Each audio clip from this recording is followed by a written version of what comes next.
to August 2nd, 2019. And before I start, I would like to say that being that it's National Night Out, and in order for our council to be able to participate in meeting freedom police officers, we started our meeting 1 hour earlier. So I hope we do have an opportunity to get out there and do a little meeting with the public and our police officers. So at this time, I call to order the regular meeting of the City Council of the City of Victorville. And the City Council sitting is the Library Board of Trustees, Southern California Logistics Rail Authority, Southern California Logistics Airport Authority, successor agency to the Victorville Redevelopment Agency, the Victorville Joint Powers Financing Authority, the Victorville Water District, and the city's housing as its successor. May we have roll call, please? Councilmember Cox? Here. Councilmember Gomez? Here. Councilmember Jones? Here. Mayor Pro Tem Ramirez? Here. Mayor Garcia? Here.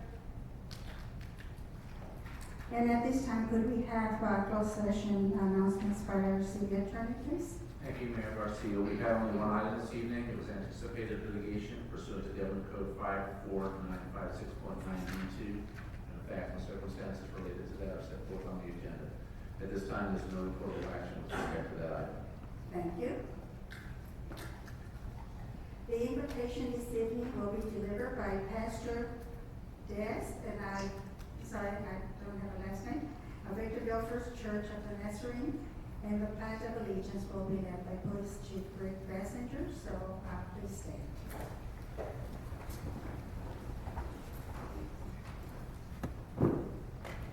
Father, we thank you for this breath of life that you have so graciously given to us, for the ability to live in a country when we are able to be heard.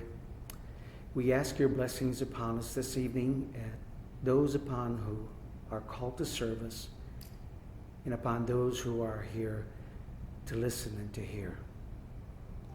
So thankful for the privilege to live in this wonderful country. So, Father, in the name of Jesus, our Savior, bless this session. In Jesus' name, amen. Amen. Please face the flag, hand over your heart. Ready? Begin. I pledge allegiance to the flag of the United States of America and to the republic for which it stands, one nation, under God, indivisible, with liberty and justice for all.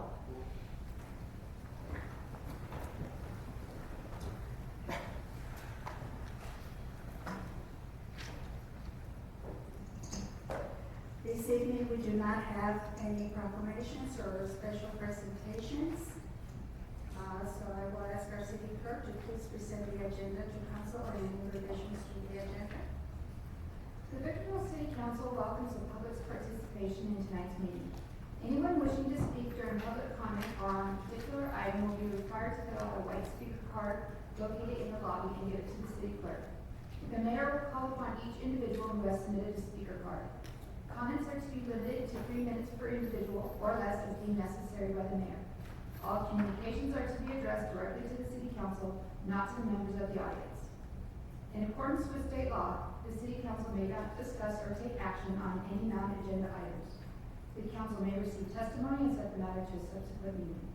Any person or group that interferes with the conduct of a city council meeting by interrupting and or disrupting the meeting is subject to removal. A peace officer may be requested to assist with the removal should any person or group fail to comply with the order of removal by the presiding officer. Any person or group who resists removal by a police officer is subject to arrest and prosecution. Thank you, Madam Mayor. Thank you. Any items that on this council that might be a conflict of interest to any council member or board members should be identified at this time. Are there any items on the agenda this evening to be identified? None?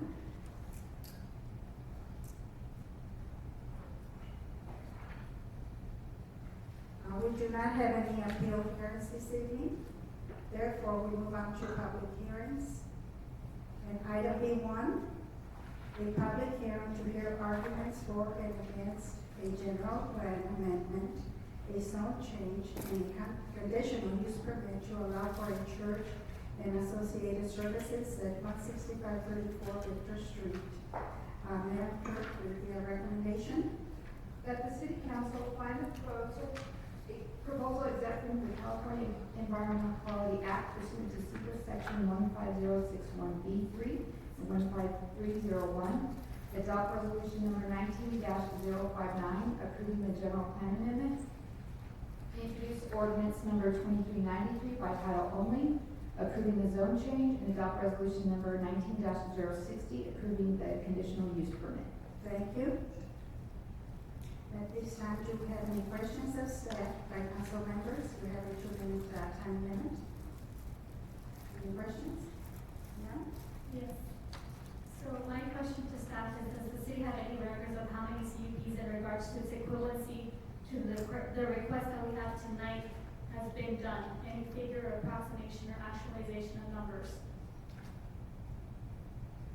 Not offhand, but that's certainly something we can research and follow up with the council on.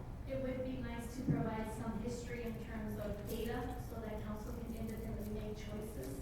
I've requested this on multiple occasions, and I think the history of something of this nature would definitely help council to make a decision if it's been done in the past, and if it hasn't, it's one of its first of its kind.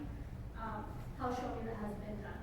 Oh, so I would appreciate as data provided in the next council meeting in terms of something of this nature for CUPs. Thank you, yes. That's actually the first time I've heard of such a request from the council. Certainly, if the council so desires, we can provide that. So as an individual council member, I would like that data in my inbox for this particular item, since we're going to be on council to make a vote on that. Did you take a vote on that? We're not going to vote on that. I don't know any council member that has any problem with this. Yeah, they don't, so now as an individual council member, I'd like a hard copy of that information in my inbox, if that would be so My kind. suggestion would be from here on, when you have a suggestion, say it's my suggestion, not council. No, as a council member, we work as a body, but if we don't work as a body, then I want to work as an individual receiving the data. Okay, I will to provide continue. information. Are there any other questions? So Keith, are you Yes, going I to have a supply question. that? I'm not finished with my question. I have 2 minutes and it hasn't been called out, so you're out of order now.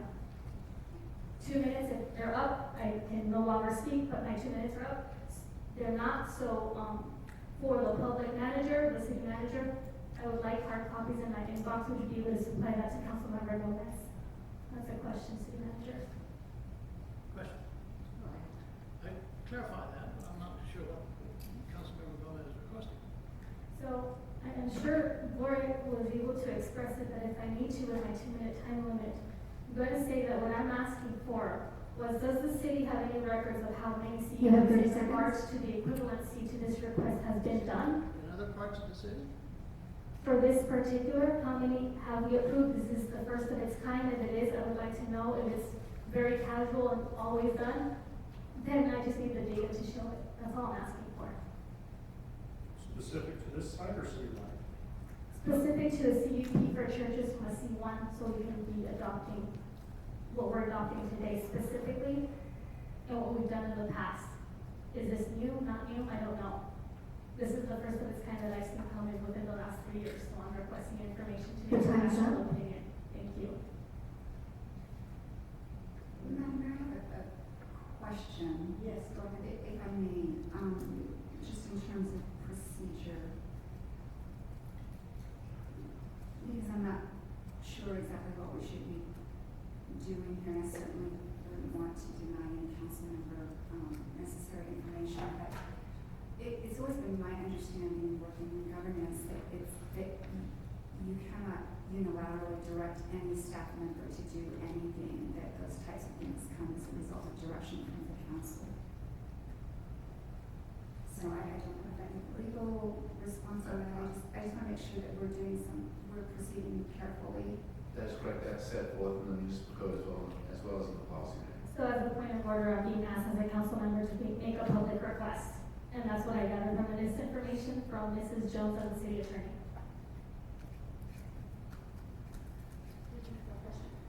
My question is this, I noticed that in terms of the resolution, we have a question of going to commercial, and this is a church, and I noticed also the purchase of a college.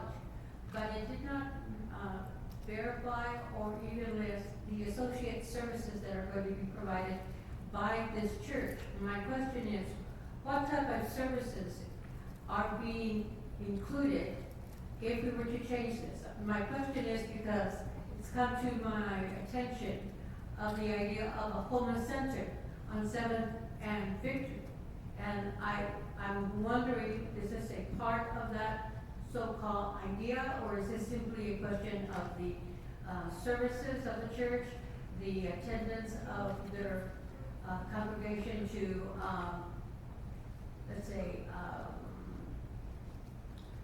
to the college? Are the classes going to be offered? What is going to be offered on this that they require 0.90 acres to be changed to commercial? What is the intent when the church is nonprofit?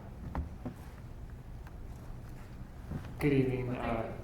Yes, I can speak to that. So the action to allow for the C1 zone would conditionally allow for churches. So as part of the proposal today is a conditional use permit.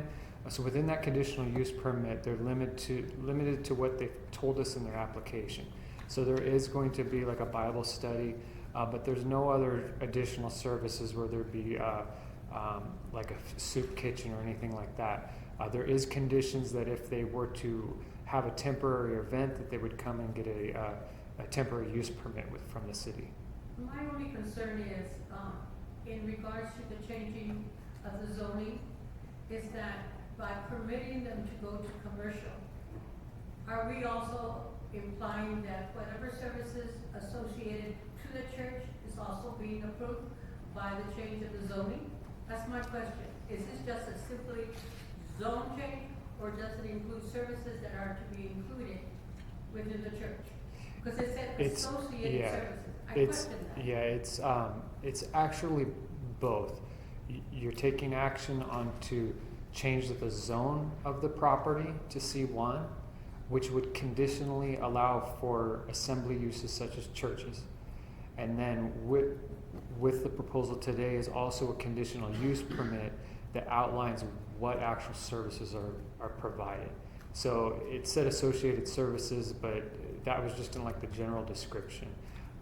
The conditions of approval for the conditional use permit go over the hours of operation, and in this case, the Bible study classes that would be included. Would these services be other than religious? My question is, it's an open-ended statement, and I don't understand when they say associated services. I just want to make certain that what we're doing is giving them more property to be able to serve their congregation. That's my intent. Mm-hmm. But I'm asking, if we agree to this, does it open another category where they can do some other than church services, enticing such as classes, teaching, and so forth? That's my question. Yeah, so they did stipulate in their conditional use permit, which is They before can do you, whatever they that they are asking for, in addition to their normal services, where the congregation would come to service, they would have other services like in this case, a class. Yes. Thank you very But much. church related, What's that? church related classes. Yes. Are all churches located in C1 or CUP? No, there are churches that are in non-conforming areas of the city that, If they yeah. start out fresh, it's gotta be a C1. So this is gonna make this conforming to the Yes, church. C1 or within our residential districts, they're also permitted with a conditional use permit. Thank you. Thank you. Thank you. Any other questions?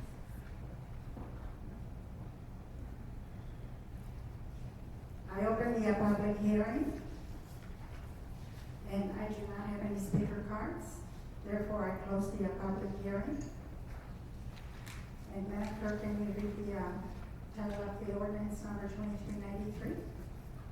An ordinance of the City Council of the City of Victorville adopting the zone change portion of case number PLAN 19-00021, the zone change from CA, Administrative Office Professional, and C2 General Commercial to C1 Neighborhood Service Commercial with an environmental exemption on property located on approximately .90 acres and at 16534 Victor Street. Thank you. Madam Mayor, I move staff recommendations. Second. I have a motion by Councilmember Cox, seconded by Councilmember Jones. Any further comments? All those in favor? Aye. All those opposed? Motion carries unanimously. Now we move on to consent calendar. And I have to announce that consent calendar items C1 through C7 may be approved with one motion. A council member may comment on items or ask for minor clarification without the need for pulling the item for separate consideration. Only items requiring detailed deliberations should be pulled for separate consideration. So we have items C1 through C7.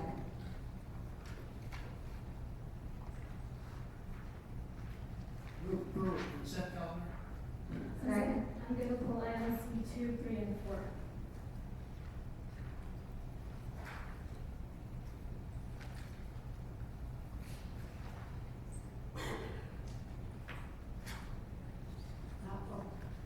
That was 2, 3, and 4. Madam Mayor, may I finish your motion then?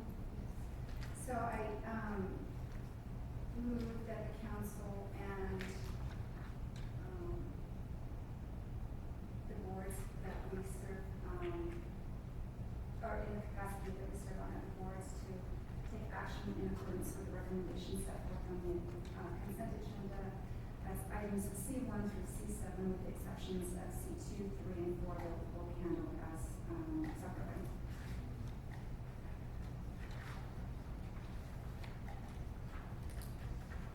Was that a motion? Yes. Okay. Second.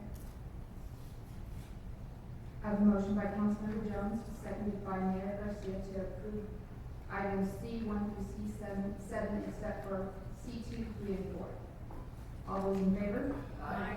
All those opposed? So I need clarification, C1, C5, and C7, pulling C2, 3, and 4, not voting equally on all of them. And that's what it appears that it says.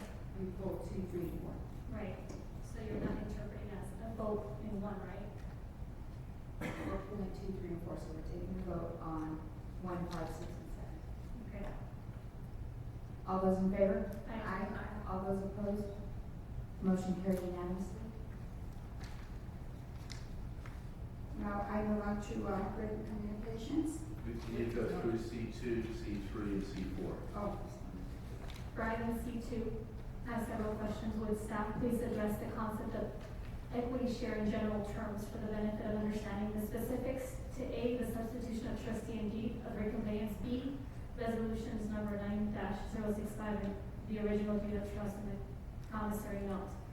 And after your generalization summary, please contextualize the $23,000 assistance money that was provided to the participant, along with addressing the $15,400 interest, which is the equity share that was gained from this loan to the first-time home buyers who have very low and moderately low income, which I'm assuming are subsidized by federal monies, state monies, and local fundings. And you can correct me if that last portion of subsidies were only permanent to certain states or certain administrations and not others. And what was the particular case equity share, actual equity, the accumulated, and I refer to page 103 to 104. The percentages that were based on the MAP loans that were relative to the property purchase price. In other words, was the property purchase price a market value or the appraised value at the time of the purchase?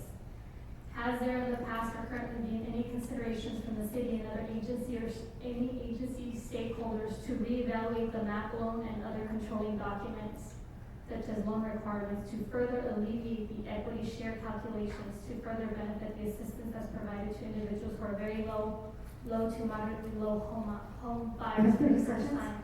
Was the participant notified of this consent calendar and at any point has the equity share been considered an idle fund? If so, where has this been invested and what does Fund 205 refer to? And definitely C4, there's definitions that are applicable, that they're affecting the bonds and the names, and if you can go back and tell me how specifically, since the reporting doesn't actually show these.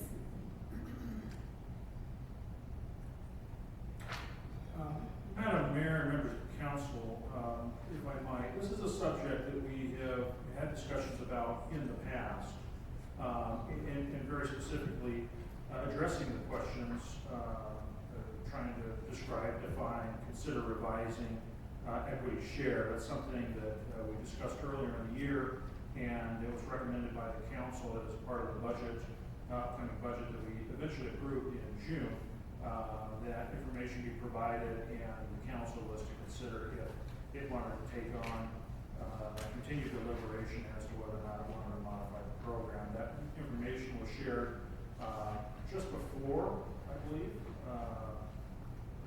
the budget being approved. It was at our workshop. It was exhaustive, extensive amount of information that not only described the history but explained how the program worked.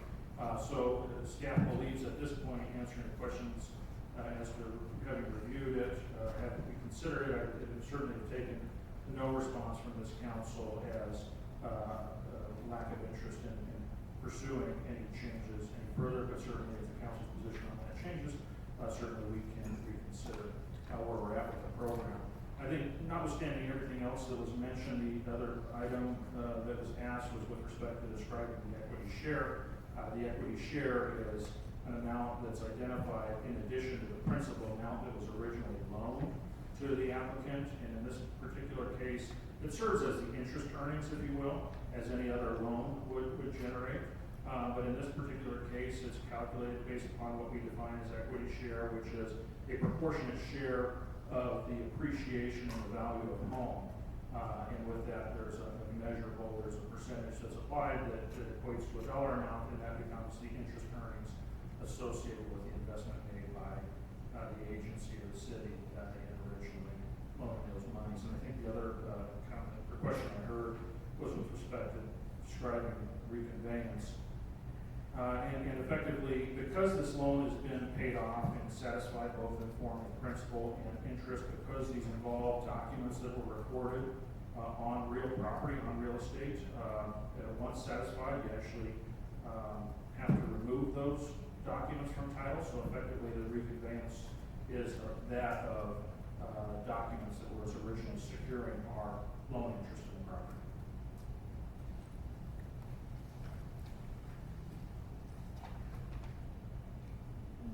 Madam Mayor, may I?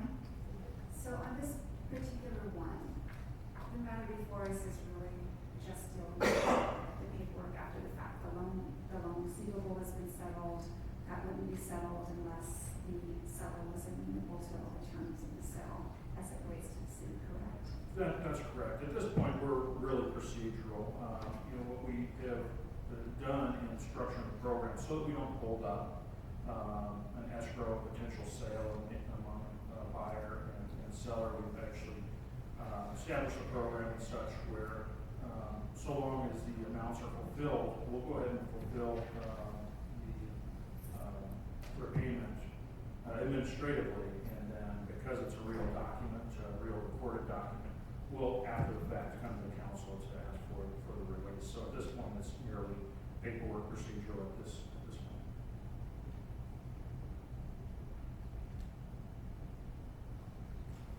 So at this time, I need a motion. Madam Mayor, I move staff recommendation on items C2, 3, and 4.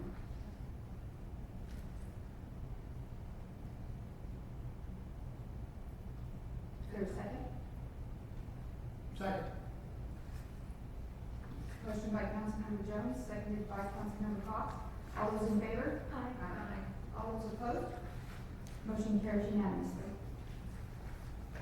Now we move on to written communications. Item D1, general fund legal expenses.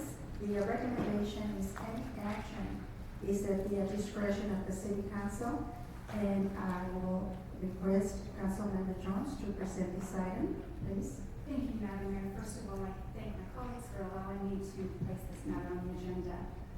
Briefly, the council directed the city manager by way of its unanimous vote this past June 18 to provide the council with a categorical breakdown of the general fund legal expenses for a period of up to the past 12 months.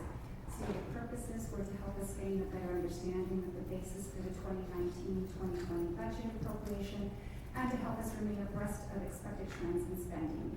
We have before us a requested report that covers a period of 12 months. Madam Mayor, I hand the item back to you. Thank you.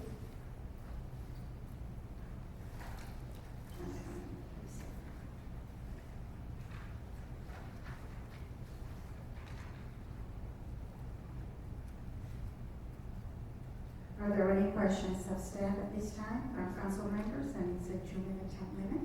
Yes, Madam Mayor, I do. I have 10 questions, and so to front load my colleagues, I have timed them such that I should fall well within the 2 minute time limit once I've asked all the 10 questions. So my first question is, the general matters of 436.2 thousand seems to be a large catch-all. Would you please break down in general terms what one might expect to find in this category?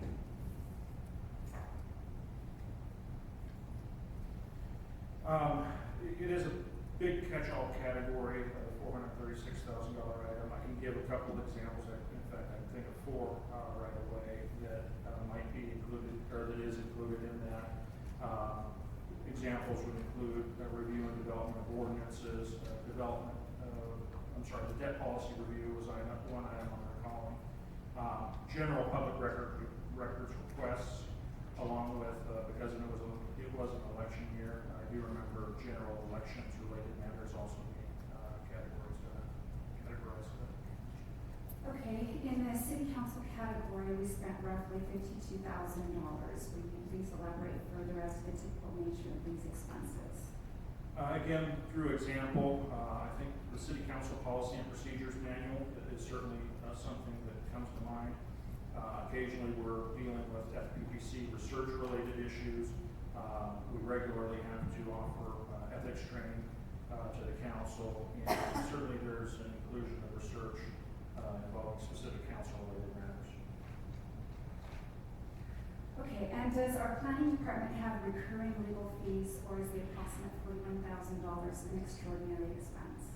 No, the planning department, the way they function, we do have recurring legal expenses. They are represented when we do have those public meetings. So with that, it's the attendance of an attorney from the city attorney's office, along with preparation before and follow-up after those meetings. So that would be the recurring nature of planning-related expenses. In the category for the Garcia TRO, are you able to confirm whether this line item expense was approved by a vote of the city council for our mayor's legal defense? It was, yes. Since there's a separate line item expense for another of my colleagues, Councilmember Blanca Gomez, is it safe to say that sometime between April 2018, when we began this 12-month summary, and when I assumed office, that the council approved a legal defense for her? If not, please explain the expenditure of $93,409.98. The council did not approve legal defense separately for her. When we did look at the number, it did cause us a little surprise, but when we dug into it, it reminded us of the voluminous nature of work that is undertaken on Councilmember Gomez's behalf. The items that stick out or stand out, by example, involve 30 plus or minus individual public records requests that she has submitted, a variety of legal opinions and responses requested and offered to her during the course of time, and then research of various code and policy related violations by Ms. Gomez herself. Okay, but nothing prevents a council member from making a public records request of her own city, is that correct? That's correct. If you know, can you tell me approximately how much of the expenditure shown was to fulfill the public records request, not including any cost for the duplication of records? I don't have an exact number. I'd probably have to estimate, if I had made an estimation, it'd be about 40% of those total costs. Does that include ancillary costs for the retrieval of documents? If not, are you able to estimate those costs? No, it does not include it. Certainly would require a considerable amount of time to be able to do that. We can if it's desired the council to pursue that further. But it would take quite some time to find out those direct costs.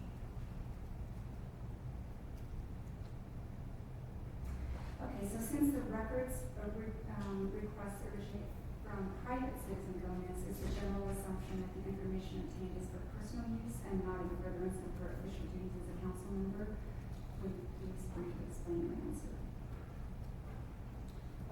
It's really hard for me to decide if it's for personal use or not. The nature of the requests are just that, requests in themselves without any real meaningful conversation, dialogue between staff to try to understand the nature of what it is Councilmember Gomez is trying to seek out or accomplish. They're just general, so they traditionally just involve response. So there's really no way for us to tell if that's for personal or professional purposes. Is any of the records that are being requested documentation that would have already been received by her? Yes. Okay, and then my last question is, does Parks and Recreation have recurring legal fees, or is the nearly $14,000 figure an extraordinary expense? They do, and it kind of varies. I think one item that comes to mind that is a recurring nature because it's real estate related. The Parks Division is involved quite routinely in dealing with facility agreements for the rental or use of a number of our facilities throughout the town to be used by community groups for whatever purpose that community group represents. All right, thank you. Madam Mayor, thank you. I have a question. Yes. Has this type of document ever been requested before? Where a listing of a year from the general budget for legal expenses? Is this the first time, or is this a custom? It's not something that I'm aware of having been requested in the past. Secondly, I would like to know who has the final approval of any of these legal costs? Because some of these costs we have not had, we have not approved. So what are the rules, regulations, and policies in regard as to payment? I think the basic rules, so long as they fit within the budget allowed, and especially as it deals with the council-related items, so long as it fits within the budget, we work with it. Has any legal expenses ever been voided or disapproved? Or are they generally accepted? No, I do know, in fact, that we review the bills. In fact, my assistant has on numerous occasions had to actually question and even kick back some charges that weren't believed to be accurate or appropriate. So it isn't something that we just citywide just randomly accept. We do review and check. In other words, there is recommendation whether to accept or not. That is correct, and because there's so many different natures of billings for so many different subject matters, we do depend fairly heavily upon the department heads that are responsible for different areas of the city. And so when we do receive the bills, each of the departments are asked specifically to look at their portion and verify that at first it was work asked for or sought, and then in fact the billing is appropriate in terms of what's been asked for and what's been provided. Who has the final approval when it comes to council persons in the question of legal expenses? Well, ultimately, that comes down to the city manager being responsible for the budget. So I'm assuming that every listing that we have here has been itemized with actual proof, correct? In other words, it's not just a number, it can be proven to be true. That is correct. These do cross-reference actual bills. Thank you. I just have a comment. I know a lot of changes have taken place in regard to this council and time moves on, but in the past, sometime past, believe me, I don't remember how long ago, the policy was that legal requested the city attorney worked for the council, the city manager worked for the council. when there was a request for legal opinion, it had to come from the whole council, individual. My understanding, the individual council members were entitled to legal opinions. They could make the request, it went to the manager then made the determination if it had been answered in the past, or had been dealt with, or the person would should have known, or a copy could be provided. And if it was something new beyond that, it would go to the city attorney for legal opinion in accordance with the budget that was adopted. And this would be monitored monthly with a quarterly report. If it went beyond that, the city council had to approve of legal opinions. After all, we do hire the attorney and manager. And so I'm really surprised that some of these figures have gotten so high without the city council's approval. Not being critical, I'm just saying that it may be something we need to look at, because I think without a clear policy, the manager's caught in a catch-22, and so is the attorney.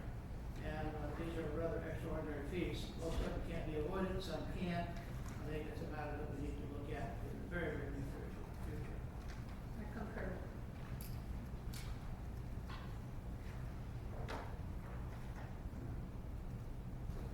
Any other questions?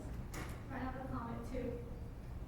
It's very clear to the audience, those watching me on social media, those being streamlined, that the amount of information that I request is because clearly I will never get a vote from any council member, Jones, Ramirez, Cox, or Garcia. And so these are the tactics that they use to try to embellish Councilmember Gomez doing all this. Well, if as a council member who serves and advocates for you as our community, I'm not able to request data to make knowledgeable information come through votes as an individual member through the California Public Records request is what I have done. And I will continue to do, regardless of the loopholes that you think you are stymieing. It's not gonna happen, because this is a public right, not necessarily a council team right. And so that's one of the benefits that we have through our state legislators that are able to adopt things, so that when we have teams that don't want to function as teams and want to silence the masses who is being advocated by a particular council member, is not going to happen. And lastly, Cox and Kennedy didn't have an approval over this council to have legal opinion to be submitted formally either. But of course, they're not going to bring stuff like that over here to you, because in a team of 4, they need to target the one person in a new election, because that's what you do. Everything is political and is politicized. And that's why you can see that up here, when we try to represent you, there's going to be a chasm. There is no bifurcation in terms of trying to get all of us our fiduciary duties to assist you. And I think that's so apparent that just me reiterating it just creates the narration of why we know we have to come to council meetings and keep accountability to every single council member and our executive teams and our status quo business as usual mentalities. Madam Mayor, may I ask if I have any additional time to ask one follow-up question? As a point of order, you don't have any time. Madam Mayor. You are out of order. Madam Mayor, you've got the time. I'm sorry, Councilmember. You need a motion, I make a motion that we grant additional time for any of the council members to respond to this item, because it's very necessary, it needs to be discussed, especially in light of what I heard Ms. Gomez indicate that Kennedy and I have free access to legal opinion, which is absolutely true, and she's well known. So I'll second your motion. Not true, so I make a motion to grant additional time. Mayor, you have the gavel, to the individuals who wants to finish their comments. The second one. It's already been seconded. Call for the vote. Motion by Councilmember Cox, seconded by Councilmember Gomez. All those in favor? Aye. Aye. All those opposed? Opposed. Motion carries with Mayor Pro Tem Ramirez voting no. Is there a specific amount of additional time? That was to give an There was additional. additional questions, as I understand it, people want to Yes, finish we their should discuss comments. this. Yes. I'll comment during the actual comment period once. Okay. I've actually, I don't know that there's any motion that comes forward on this, but, so, just to be clear, because I think Councilmember Cox raised a very good point about, individual council member is not unilaterally directing, our city attorney to provide a legal opinion, that comes by way of the council as a whole. I understand that, but some of these charges, and I'll just bring out Councilmember Gomez as, for example, this is something, the nature of the requests and the work that was needed to be done would not come before the council necessarily, because some of the matters were of an urgent nature, and public records requests, the council has no say in regardless. Is that a fair statement? That's correct. I think that the right way to characterize that is that they're generally requiring administratively natured work, part of our regular daily business. And that's within your purview to make those decisions. Correct. Using that as an example. And I think I'll reserve, I just have a comment or two to make when we get to that point, so that concludes my question. Thank you. No, except that we are all here trying to accomplish the same thing. And if we needed education in regard to why we're here, we have League of California Cities, we have the codes, we have anybody can sit down and read and study them. But one of the things that I kind of get the idea from my own opinion is that one day I was talking with staff in a casual way, and two of the staff members were talking about this list of public records requests. And it was simply meant to harass. And, and so we'll show you, we have a list of 50 questions that should have been asked to begin with, but we're entitled to them. And we're going to come to a point that it may be the public right to make a request for legal opinion, or a request for public records. But my understanding is that after 5 years, we don't have to keep certain records, and they're not entitled to make those requests. So we need to find out exactly what staff has to respond to. Most of the time it's not a problem, but my understanding it will become a problem. When you have individuals that make up to 35 or 40 requests, it's just harassing. We know it. The nature of the question, staff should not have to spend an inordinate amount of time answering those. I don't want to keep the public from getting critical questions asked, but come in and make a contract and go back or ask for a question for a contract that happened 25 years ago has no relationship to what we're doing, has no relationship to any discussions with something, dredge up something, in my opinion, ought not be answered. So, but I want us to look at that. I want to see what we really have to do with public records requests.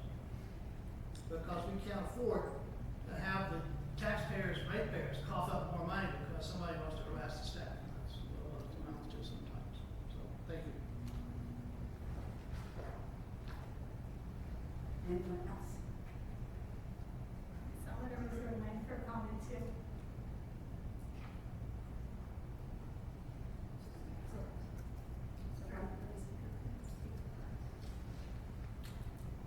So I move on now to, We have speaker cards, I believe.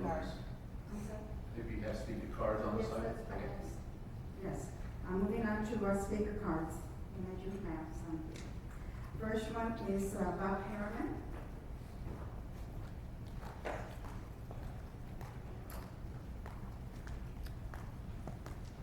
Good evening, Council. A lot of my questions were pretty much addressed, but I would just like to say, and I've said it in the past, Councilwoman Gomez is getting her staff reports, and she's ignoring them.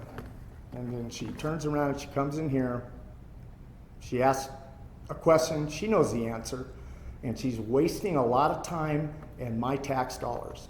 Now, she sits up here continuously and says she's trying to save the taxpayers' money, okay? Which is a crock at $92,000 in extra time and labor and whatever else, however else you want to categorize it. The staff, our city clerk and our staff have much more important things to do, okay?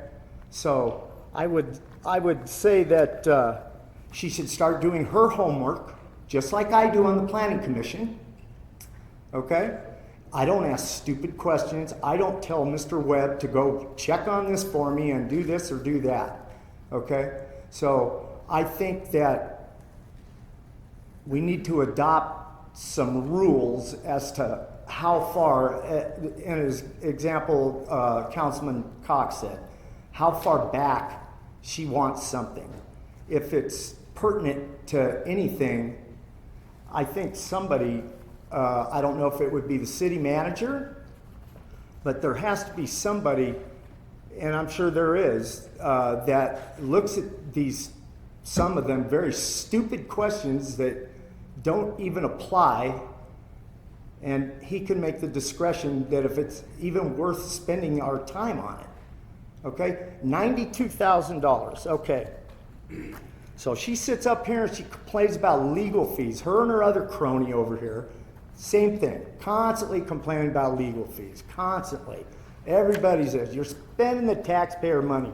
And I look on this report and she's at $93,000.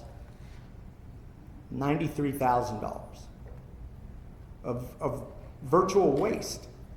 A waste of my money, my tax dollars, and everyone else that lives here in Victorville. Okay? So I would ask that from now on, if it means consolidating heads, however we need to do it, we need to have some kind of discretion as to if what she's requesting is worth our time. All right? I'm done. I think the city should be done and wash their hands, especially at $93,000. The city clerk's office has a million things to do, and spending all this time on all this stuff is ridiculous. Thank you. Maggie Martin?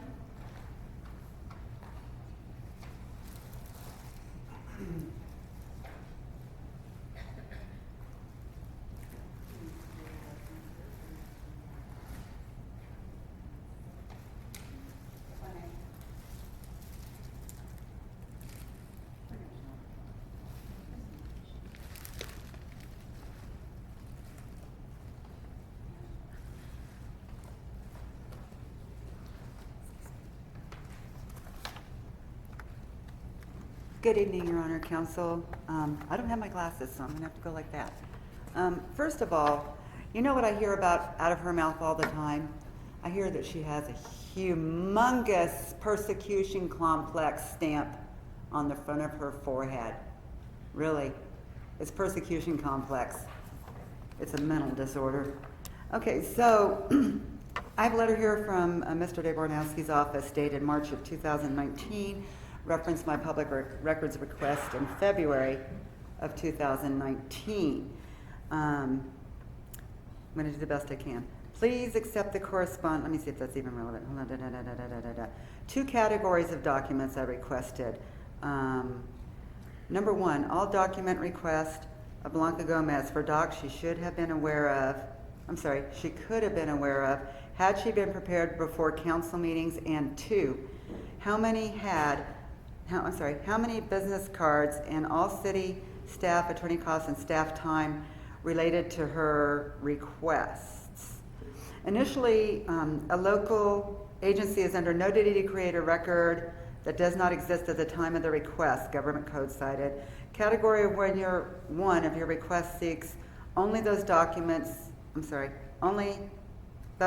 requests from Blanca Gomez for documents of which she could have been aware prior to city council meetings.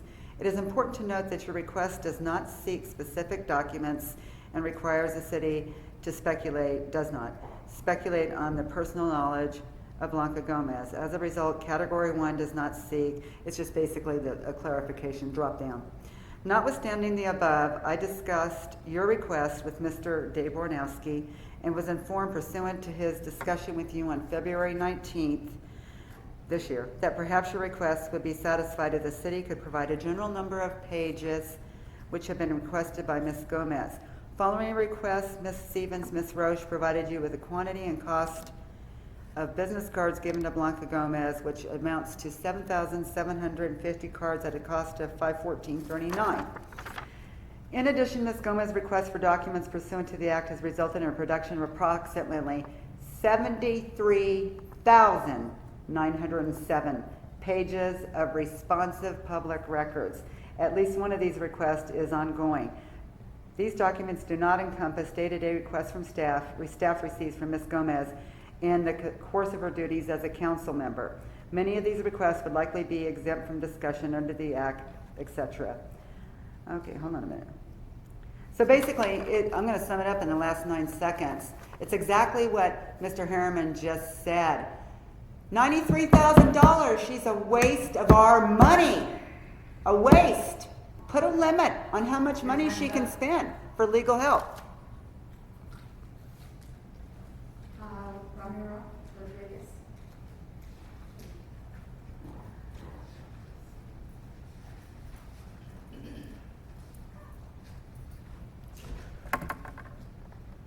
Everyone's getting played here, especially us, the taxpayers.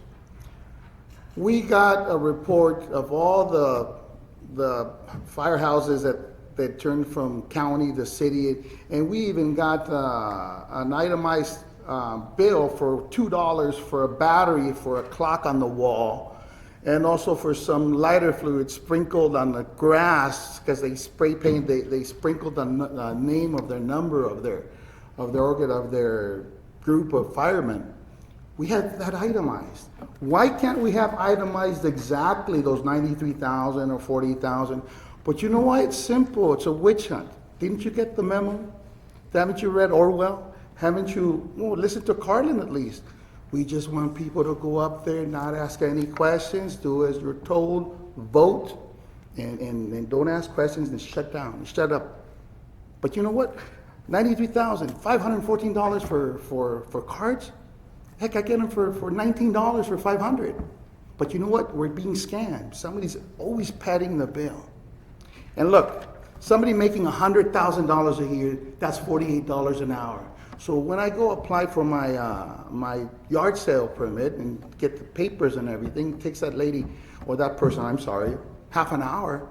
That's $24 that the city spent on me. What about somebody making $316,000 a year? That's $151 an hour. What about that person taking all that time to send you, push a button, send, or print? But you know what? If that person took 2 hours, that's $300. But he's still there working, whether he's doing that or not. That's his job. Well, that's that person's job. And whether you're asking for it or I'm asking for it, it doesn't matter. You're looking for us. And these 93,000, it's all padded and stuff. It's really unbelievable. There's a K&D and all these other people. You know, last week we didn't get a chance to listen to that Procure America thing, whatever. We never even got to vote on that. It's not on the agenda now. But some people, you know, are trying to make it seem like you're the bad person. But actually you're asking questions for us. And whether the narrative of other people over here grandstanding and showing their privilege in front, you know what, shut up, don't ask any questions. No, that's the reason you guys are up there. You're asking the questions for us. Because not everybody's here. Nobody was told that the meeting had been changed. But the less people know, the better things get passed. But you know what? Forget the $93,000. It should be $200,000 because then you're not doing your job right, Blanca. Thank you.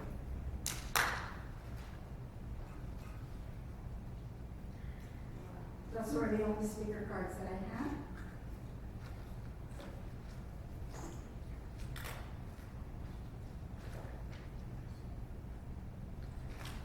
Ms. Jones, did you want to, did you have any other suggestions or? I just have motions made. My view when I requested this item was that it just be an informative piece for the council. And with the stated purpose of having a better understanding as to what the projections were for the legal expenses going forward. But I do have comments whenever you're ready. So there is no motion or second required, therefore, I'll turn it over to our city clerk. I do have comments. No motion. Oh, no motion. But there are further questions or further discussion or comments.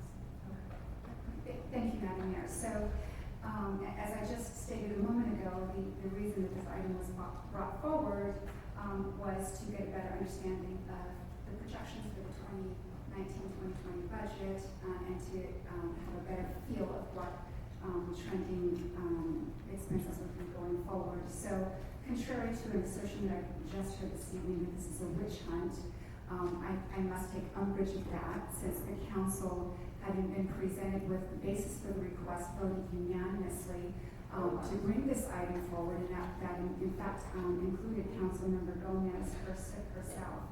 I worked very hard to be fair and gracious to all of my colleagues, and I never begrudge any of my colleagues for their ideas, their perspectives, or their votes, and to suggest otherwise truly is beneath the dignity of this council. Thank you.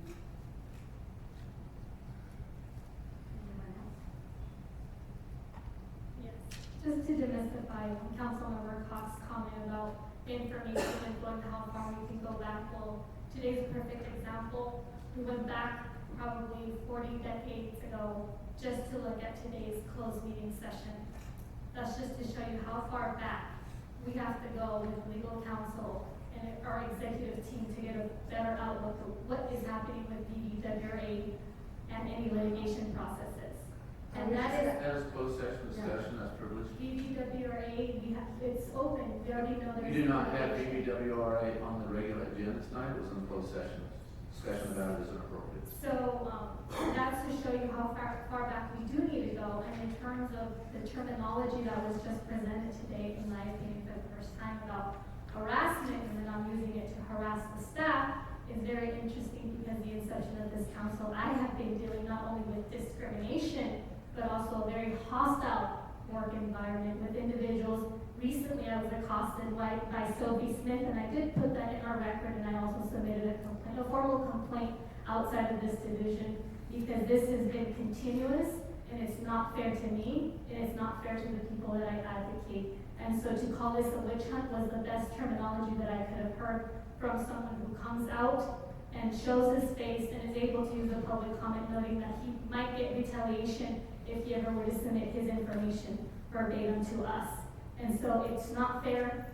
Our council member here was partisan, she was biased, and not only do I say that it is, a lot of us see it that way, and if it's not, let's not address the questions and make them 50% for Blanca Gomez and the others not.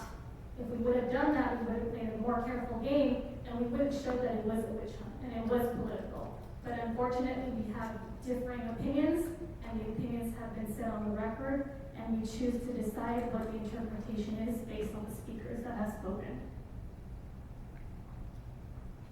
Madam Mayor? Yes. So, with regard to the questions that I asked, it was, many of them were related to the $93,000 expenditure, and I might just concur with our city manager who said that that number was a surprise. Well, it certainly was a surprise to me, so I wanted to learn more about it. And I think it would be appropriate, given the comments that have just been made about being subjected to discrimination in a hostile work environment, I think was the term. I must ask at this time, is Councilmember Gomez contemplating litigation against the city? You know, it's very interesting. That is not a topic matter, and as a point of order, that should not be discussed in this matter. But of course, your colleagues will not agree to that, and you can probably hear them, and I will be submitting another complaint because we're going outside of what we're supposed to be discussing at this matter. And this is the very reason why I state the point that I state, because any information that would become privileged and I were to try to get it from the city would use this strategic tactic and say, Mrs. Gomez can no longer get any information because now it is privileged information. Luckily, I learned from the best to sit up here, very intellectual people, we play the same games, and we learn. The only thing is I happen to tell the people what it is that's happening behind here. Mayor Garcia, may I ask for attorney if my question is out of order? I believe it was related to what we're discussing.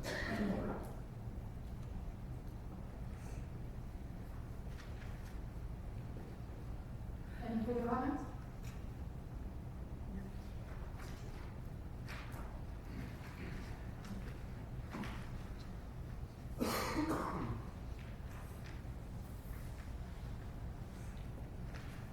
It is now 6:02.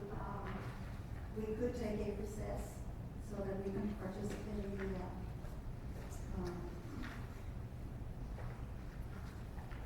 the National Night Out, or You only have 3 items and then public comment. I think if you were to, continue? it's council's decision ultimately, but So we will move on to item D2, settlement agreement between the city, the Victorville Water District, and Western Pacific Housing, D.R. Horton, and various prior and current owners of tracts 14751 and 14992.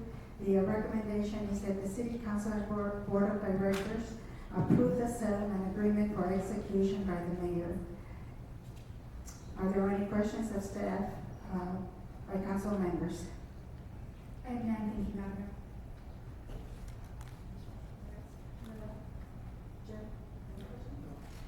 Yes, so for item D2, which is the prepaid water ownership tracts for 14751 and 14992, providing a refund of overpayments and ratifying the application of fee credits. This is a settlement. This is costing us money. So we go into closed session and then we come out here, just so you know, make the correlation closed session and then we come out here. You might want to pay close attention to these types of settlements. And so this is, what is the history of the declarative found in the discussion reporting, which reads as follows. The sum represents meters and connection fees overpaid by D.R. Horton on behalf of Western in 2018. The Water District had required payment of the said fees when Western began requesting water meters and connections for the homes that it was building in tract 14751. Because at that time, Western had not yet established itself as a rightful owner of the meter connection fees prepaid by the original developer. Was this item also in our closed session? Do you recall the dates? I think we'll be spending a little over, just under $500,000 for this one, since we're so careful about talking about monies and who spends monies and who asks the relevant, stupid, dumb questions around here. Keith, do you want to respond? I think the staff report is pretty self-explanatory. This is not the city paying monies out of the general fund. This is a reimbursement for monies paid by a developer that we basically were finally able to sort out. They had paid them, and we needed to determine who was the rightful owner of the monies that were paid. It was basically an overpayment, and so we reimbursed that developer for an There was overpayment. prepaid money that was overpaid. And I might add, this item was a similarly natured item, was brought to the council's attention some time ago. And really this involves us as the Victorville Water District serving as a successor to the Baldwin Mesa Water District, where I believe back in 2005 or 2006, it's probably somewhere in San Diego, that entity entered into an agreement with then ownership of the subject property, that ownership being substantially different than today. And in fact, over that period of time, since 2006, there's been multiple ownerships. So effectively what has occurred in this particular case is, until we've been able to very clearly document the relationship and confirm the ownership and the rightful owner of these credits, as this tract has been building out, and it is building out as we speak, we've been collecting fees just to make sure that we weren't effectively gifting away a public fund until we can prove certainty as to the ownership change over time, perfecting the ownership change over time to eventually bestow these credits to this developer. So in other words, we are not gifting money, we're just. This is reimbursing Reimbursements for prepaid. for monies. Correct. Okay. Anything else? No. Staff report was clear. It was very clear. I do have one speaker card, from your Rodriguez.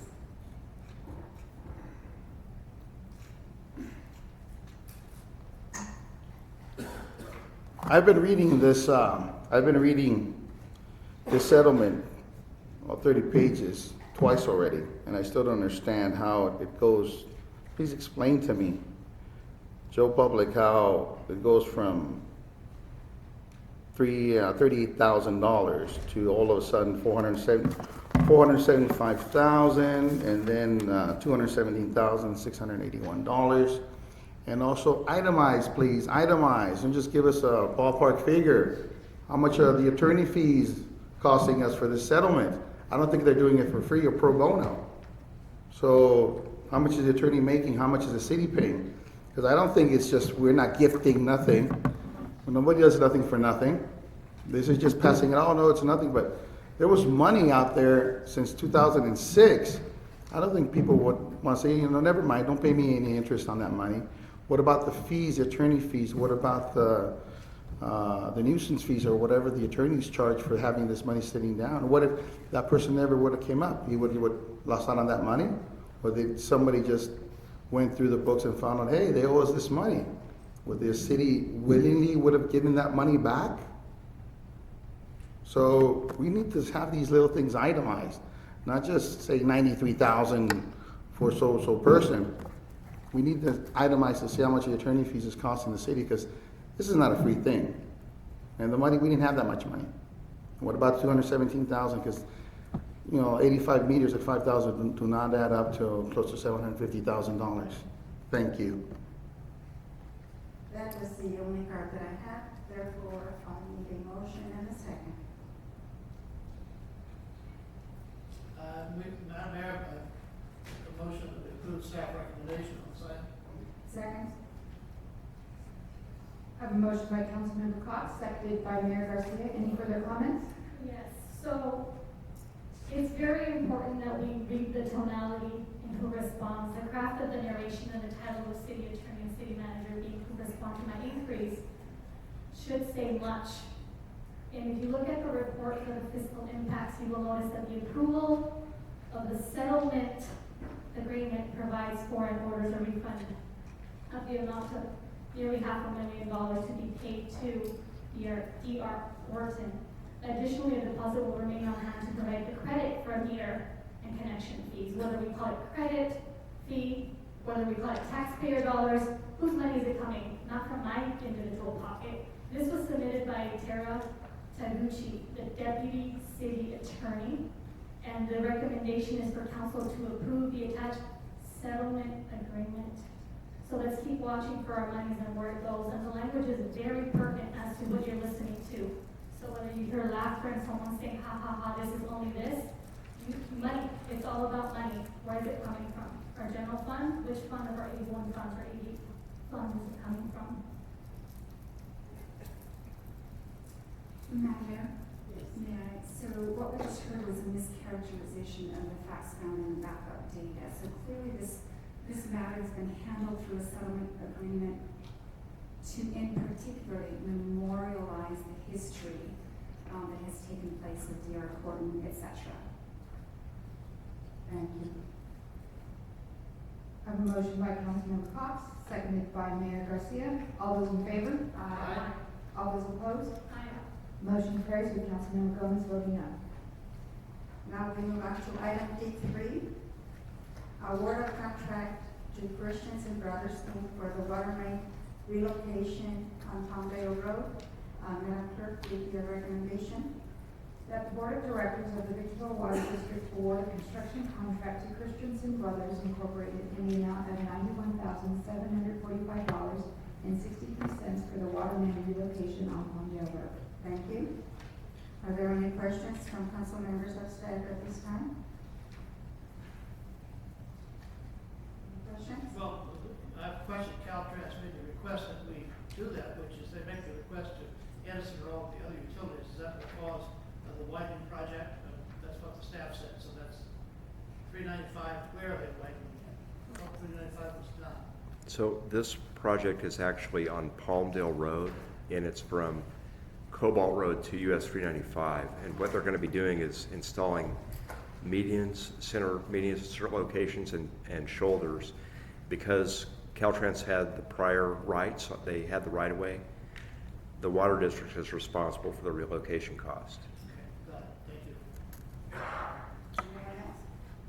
I have a question. This contract was awarded because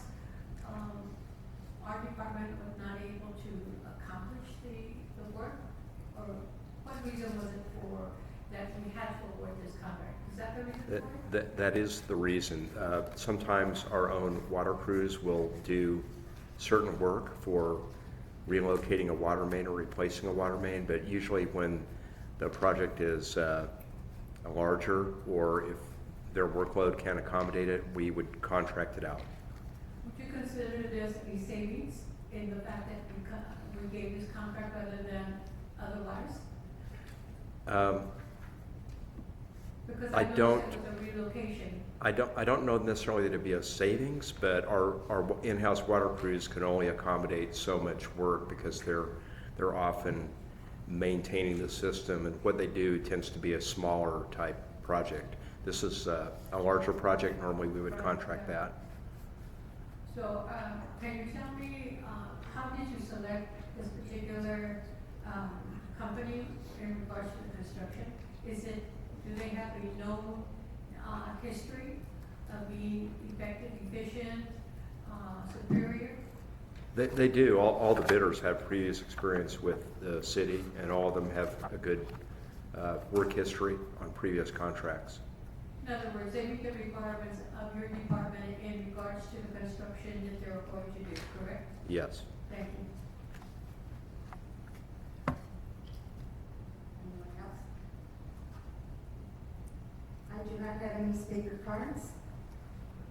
Therefore, I need a motion and a second. Yes, Madam Mayor, I move that the city council take action in accordance with the recommendations set forth on the agenda. Second. I have a motion by Councilmember Jones, seconded by Mayor Garcia. Any further comments? All those in favor? Aye. All those opposed? Motion carries unanimously. Item B4, grant acceptance and budget appropriation for FEMA hazard mitigation plan update. Madam Clerk, repeat our recommendation. That the city council accept the grant, authorize the city's funding match, and approve the amended associated budget appropriation for the FEMA Hazard Mitigation Grant Program in the amount of $93,603 by adopting resolution number 19-062. Thank you. Council members, do you have any questions of staff? Yes, I have a question. So there's a list of bulleted points in the discussion portion of the report. Does the fire department and other pertinent benefactors of the grant have an action plan in place and up to date to share with council, yes or no? Madam Mayor and Council, the bullet points that are being referenced is part of the plan. The planning process will identify the current hazards in the community, the risks, and also the vulnerabilities. And as part of this process, all of those points will be addressed with all of our stakeholders in order to make the community safer and better prepared. My second thing is, would the representing departments be able to provide an overview of the dates, the times, and how the city plans to increase, build, identify, align, and communicate the developing hazard center mitigation plans for the city, which will be in partnership with state and other local governments? It would be premature to be able to provide that timeline at this point. And then once the hazard planning process begins and is completed, then that's when we would be able to work with our other stakeholders and partners in identifying mitigation strategies that we can then implement or recommend for implementation. And what percentage goes to administration versus the actual programs, talking about dollars and cents here? The way the matching grant is set up is there is, per se, no administration. It's, we have a grant and then we have in-kind match that, so staff time is able to be put against the overall grant, providing us with, coverage of the cost. And then what was the city's scope of work that was conducted that the federal refunds are being dispersed? The hazard mitigation plans are supposed to be updated every 5 years. And so this is part of the normal process. The The other thing to consider for this particular process is there are 3 additional annexes that are being covered. The first being drought, the second being climate change, and the third being terrorism. And those annexes were not covered in previous, they will be covered in our the hazard mitigation plan before you for consideration.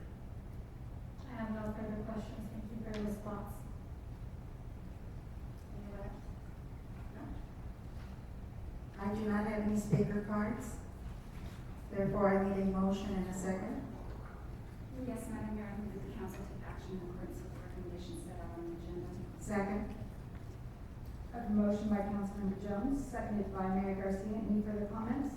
Yes, I actually appreciate the level of detail that was rendered by the chief right now, because not too many months ago, after I came with a conference at Naleo, which is a national conference, I was able to bring in some of the issues that would be a national catastrophe or something that's out of the ordinary, which would have included things like a drought or anything out of the fourplex of our vision.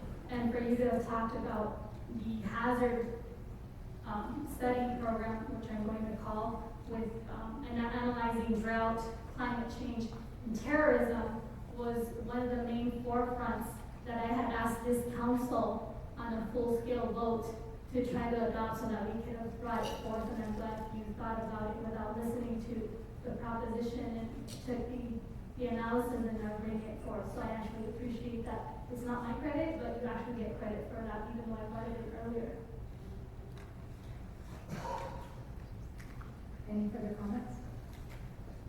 Motion by Councilmember Jones, seconded by Mayor Garcia. All those in favor? Aye. All those opposed? Motion carries unanimously. Now we move on to public comments.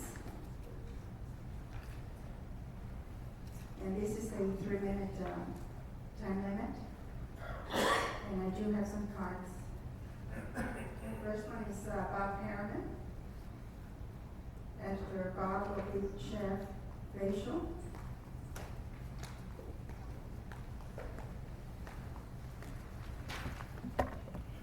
Good evening again.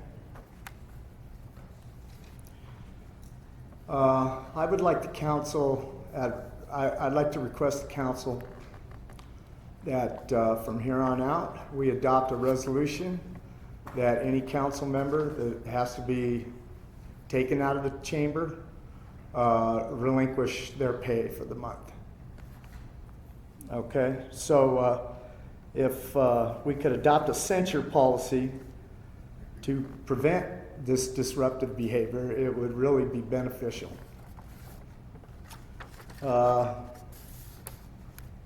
Due to the several contentious interactions between elected officials, this policy would ensure city business is handled professionally and in a timely fashion.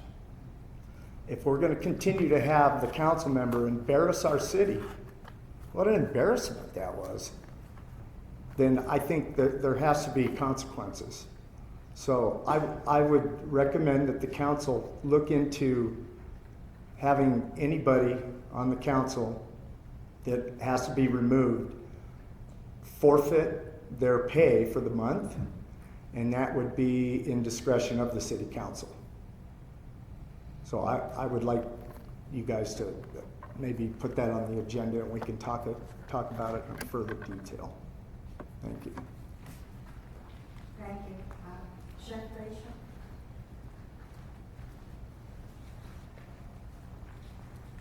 Good afternoon, City Council. Chef Basil, former Army homeless veteran. First of all, I want to thank on May 18th, we had our big Veterans Gala, and we had about 1,200 people. And some of the honorees, we gave most of them theirs, but I think Mr. Cox got his. I think you got yours. Bob, I haven't gotten yours yet. Mr. Harriman, I don't think Bob's gotten his. But we just want to thank those. We're going to give those awards to them because we have a policy. I don't care what your politics are. I don't care who likes who. But if you were a veteran of ours, that's what we do. Because we were brothers arms and we were on the field, and that's how we operate.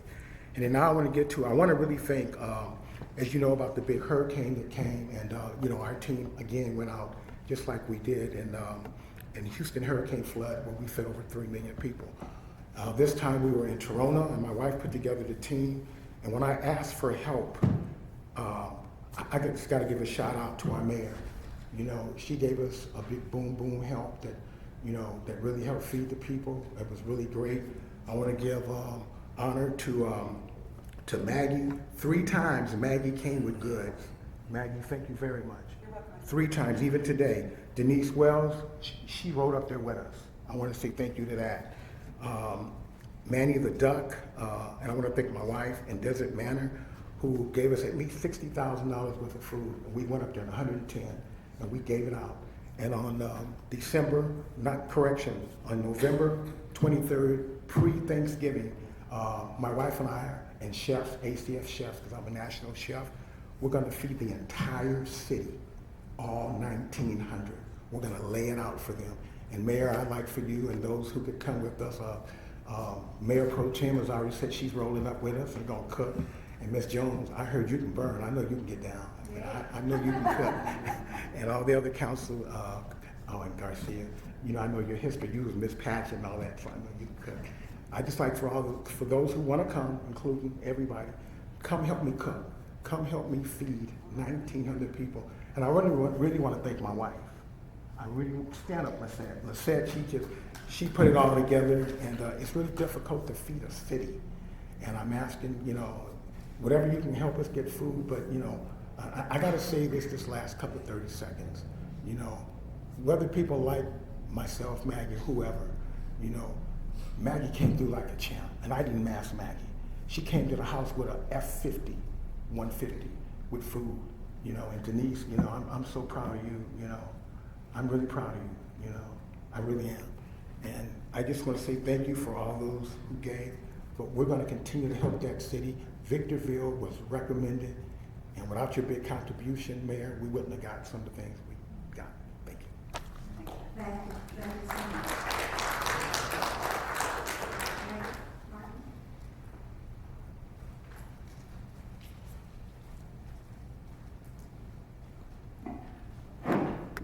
Good evening again, Mayor and Council.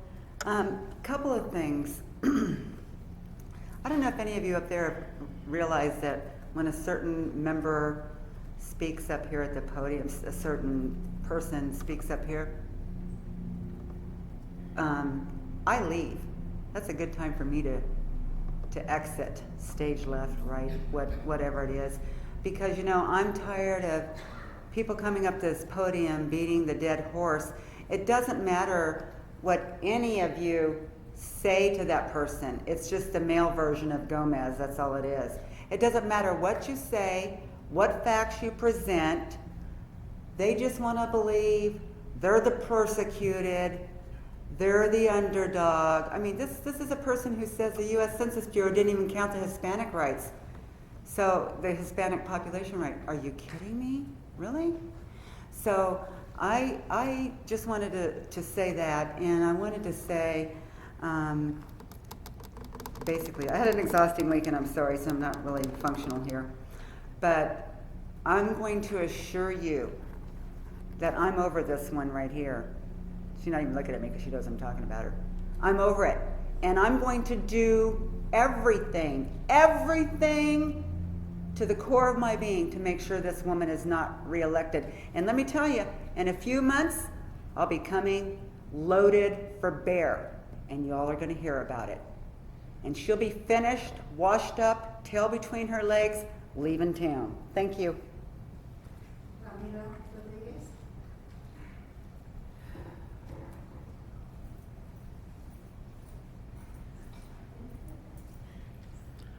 A few years back, we asked for translation services in Spanish.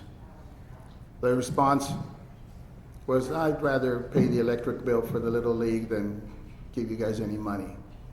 The other response was, you guys should learn to speak American.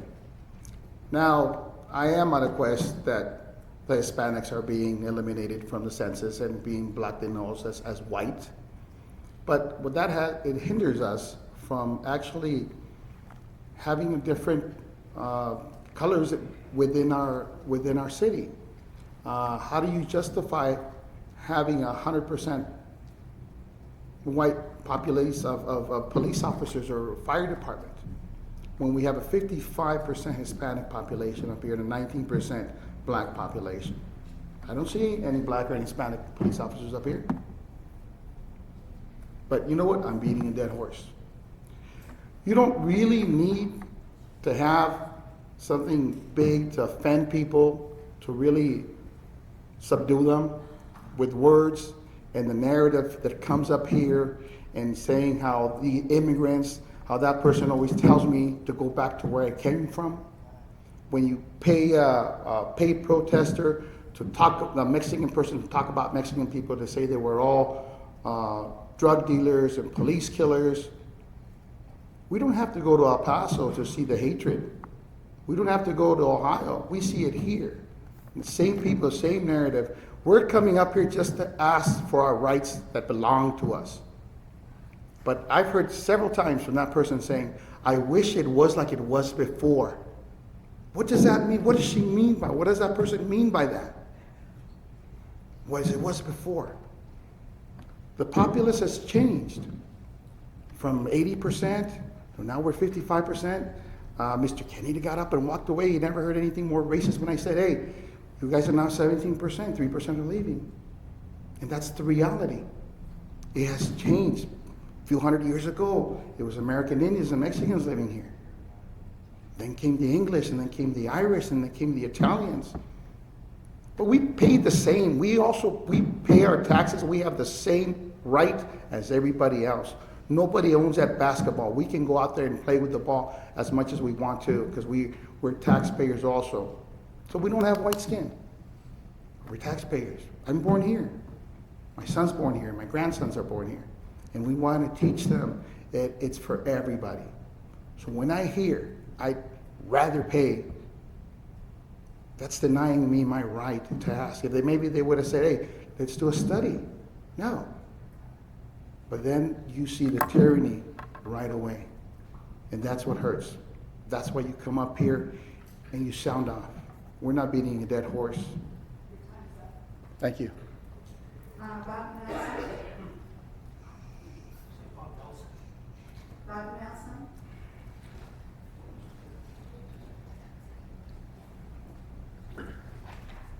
Yes, Bob Nelson, I'm from Hesperia. You have a serious problem with your 3-minute rule, council members. 3 serious problems, actually. Quote, comments should be limited to 3 minutes per individual or less as deemed necessary by the mayor, depending on the number of individuals wishing to speak. According to the California Supreme Court's NVK standards for time limit rules on rostrum speakers, your meeting rule is unconstitutional on its face. To avoid repressing First Amendment protected speech during a public meeting upon the court, a rostrum speaker time limit must include a narrow specificity provision limiting its enforcement to meetings where a time limit is necessary to ensure that all wishing to speak might be heard in the time reasonably set aside for the meeting. Your 3-minute rule lacks this essential provision.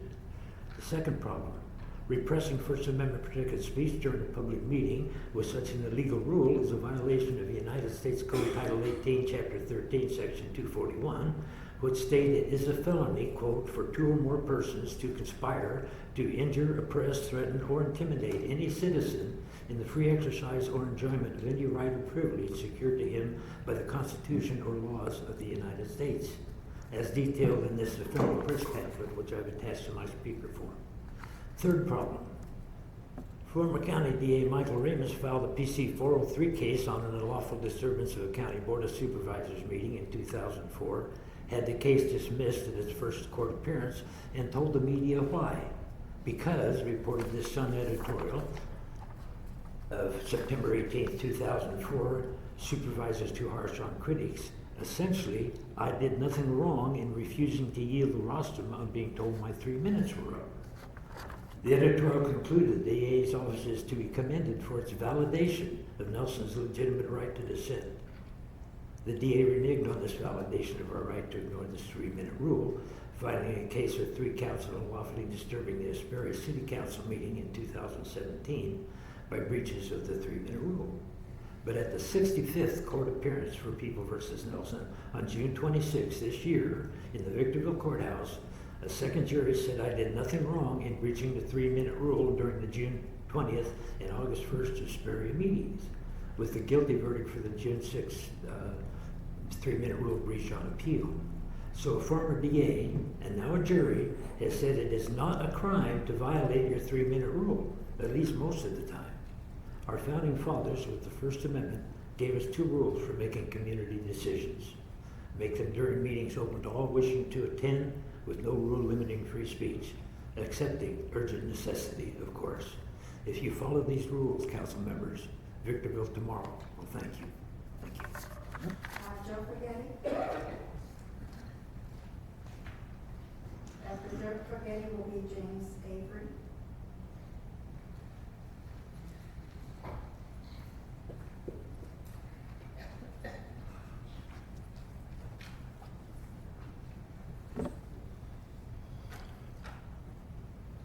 I've been traveling a lot, and Gloria, I didn't forget about you, but you know, I had more fun things to do, but I'll get to you. And I hear you're posting pictures on me on Facebook or whatever, and you know, from the restraining order, that could be reopened. Would you like that to happen?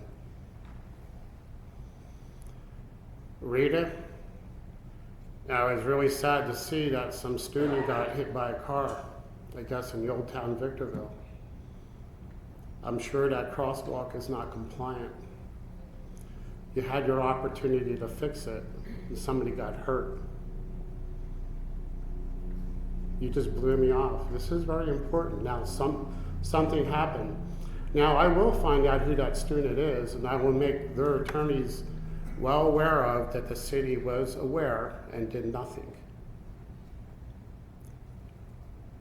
Another lawsuit? You're running for a Congress?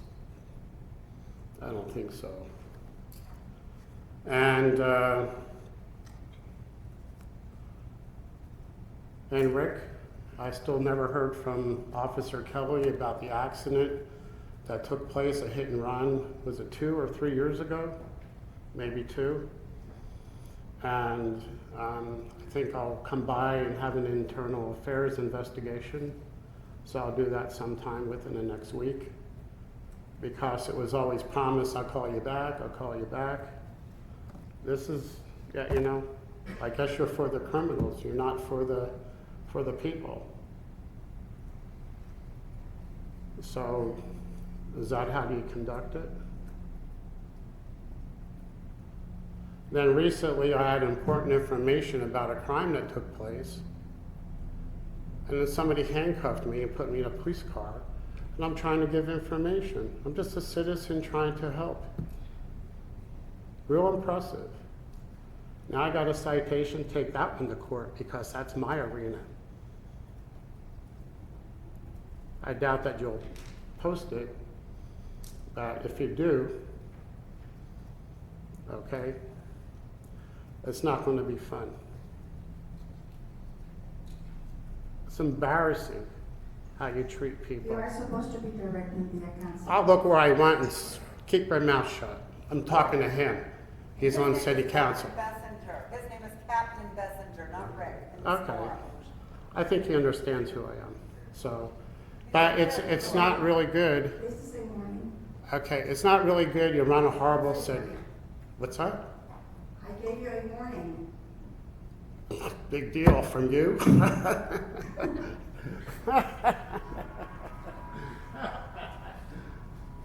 warning from the mayor. A warning for Eddie. And what are you going to do? James Avery.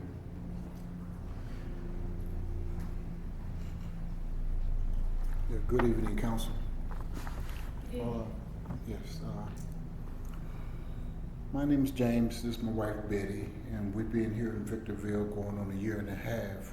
We're both from Missouri, and we recently moved in to Eagle Ranch. We've been here, like I said, 1.5 years, and there's solidarity in my neighborhood and on my block, and I thought I'd come in tonight and address you about the drag racing in our neighborhoods and the shootings, the gunshots. You know, we got concerned here over a week ago about the gunfire and the drag racing. And you can look all over Eagle Ranch and you see signs of a racetrack. I was, you know, on my way here when I came out to Pass, I saw rubber marks. Even when I come off of Bear Valley and I go down Eagle Ranch Parkway, drag racing marks, donuts, circles, you know, just reckless driving. But I do have to give credit to the after hours call line to the police department. You know, they have quiet things down a little bit, but just talking, it's not going to solve the problem in our neighborhoods, I don't think. Is there something that you guys have been working on, you know, to update us? Because we don't know anything, we just know.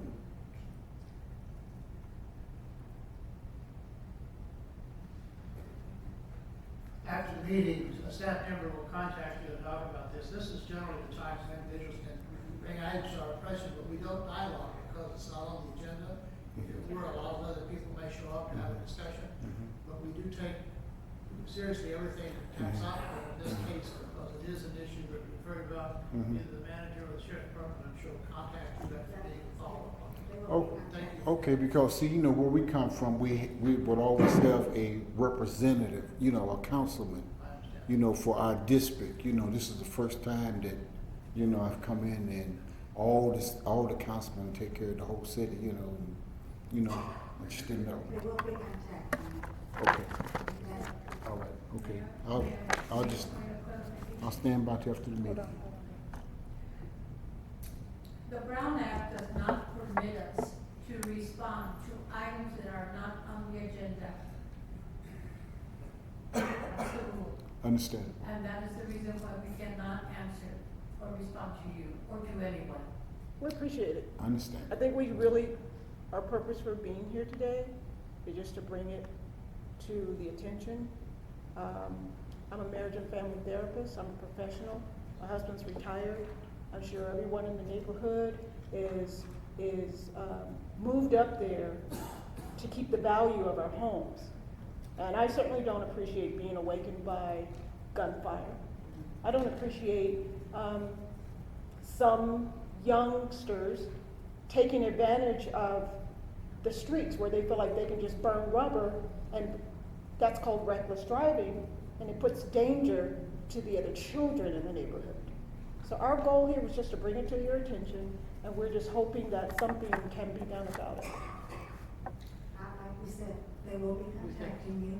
Thank you so Great. very much. Thank you. And we do understand.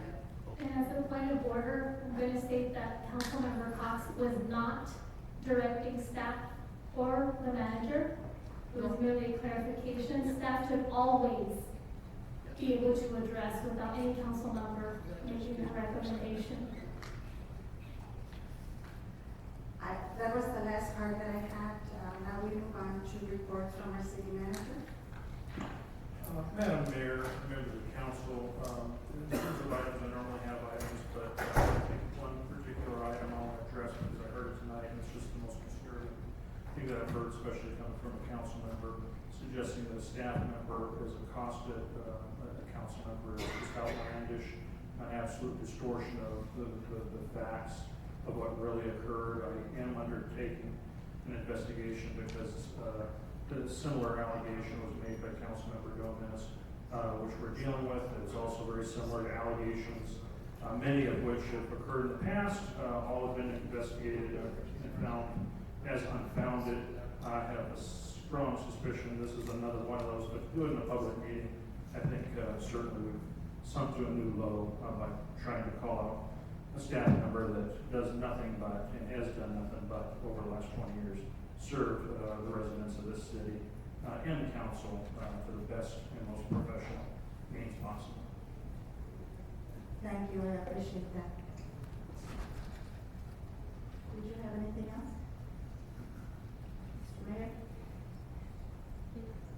Did you have anything else to report? No. No?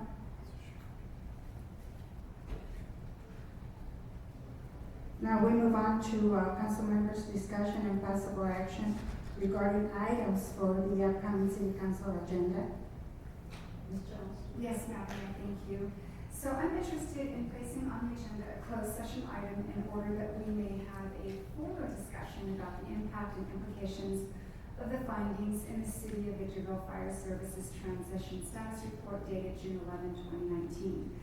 My request has nothing to do with specific individuals or personalities, but rather business. We have a fiduciary duty to the people of our community, meaning that we are expected to make decisions in the best interests of our residents. We are expected to be honest brokers of a well-run city, and this necessarily includes the management of our assets and how taxpayer money is spent. I believe it would be an affront to our citizens for us to roll over and play dead in the face of an ostensibly neglectful and or cavalier approach to public safety that resulted in the loss of $400,000, in excess of $400,000. It was taxpayer money that purchased the assets reported in the June 11 report. Your neighbors and mine spent their hard-earned money to maintain these assets for an ongoing benefit not only to their families but to their neighbors. One need only look at the report summary to recognize that Victorville residents deserved more contractually than what it got, much more. There was a contract to provide specific services. We need to take a close look at our legal obligations and what our next steps might be. With that said, Madam Mayor, I move that the council place on the next agenda a closed session item wherein the council determines an appropriate course of action in light of the findings contained in the City of Victorville Fire Services Transition Status Report dated June 11, 2019. As a point of order, there are rules that govern the closed session items, and one's power as a council member, the power of such that is vested to us, does not allow under closed session rules the power of the majority of making a closed session unless it follows different guidelines, and these have not been expressed at this moment, and I'm not sure if she's aware, or we're going to go ahead and narrate it so that it fits an emergency or any of the other options. Madam Mayor, I believe I was correct with, in terms of order on my request, but I'd certainly defer to our city attorney. Yeah, I believe it would be appropriate. It sounded like there's a concern about the need to seek remuneration for amounts expended by the city, and that would obviously lead to potential litigation at some point or some form of legal action. Was that your motion? My motion was, and I'll read it again just so it's very clear, that the council place on the next agenda a closed session item wherein the council determines an appropriate course of action in light of the findings contained in the City of Victorville Fire Services Transition Status Report dated June 11, 2019. Second your motion? Motion by Councilmember Jones, seconded by Mayor Garcia. All those in favor? Aye. All those opposed? Aye. Motion carries with Councilmember Gomez voting no. And if I have time, Madam Mayor, I have one other request. So I'm interested in placing an item on the agenda for discussion and possible action related to the dying and or diseased trees on the Green Tree Golf Course. I've been heavy-hearted about this for nearly 10 months when I got my first look at them, but my concern was brought to the fore in light of the June 28 Daily Press article about a tree at James Woody Park in Apple Valley that toppled onto a baseball backstop and utility shed on Father's Day. A large branch was also reported as having fallen next to the visitor of the same park that week. So, as for our golf course, it would be helpful, I believe, for the city council to learn why our long-established trees there are apparently dying and falling over. For example, is it due to disease or lack of ongoing care, such as basic watering? I'd like to ask that we further address potential safety issues related to diseased and or dying trees on the golf course. So with that, Madam Mayor, I make the motion that we place on the reasonably soonest agenda an item for discussion and possible action wherein the council may receive a general reporting on the overall health of the trees on the Green Tree Golf Course, together with recommendations to address potential safety issues as well as the future nurture of emerging trees. Second. Motion by Councilmember Jones, seconded by Mayor Garcia. All those in favor? Aye. All those opposed? Abstain. Motion carries.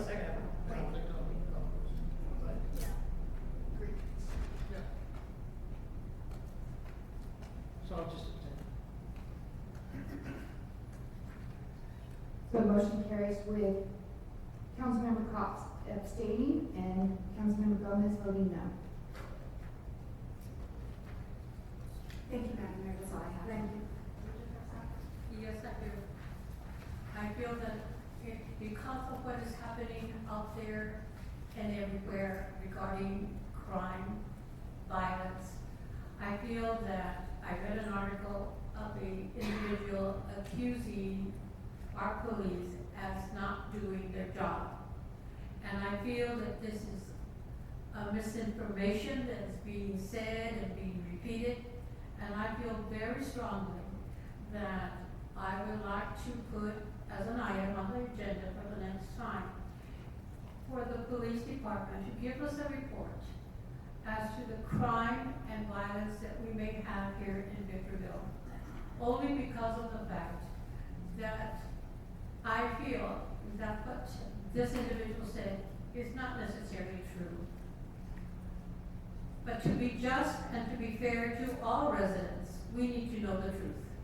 And I feel that having a report from our sheriff telling us what is happening and what can we do if there's any type of recommendation is very important for the safety and the health of all our residents. My concern is that life is a beautiful thing, and to lose one individual of your family is a heartbreaking, hurtful situation for life.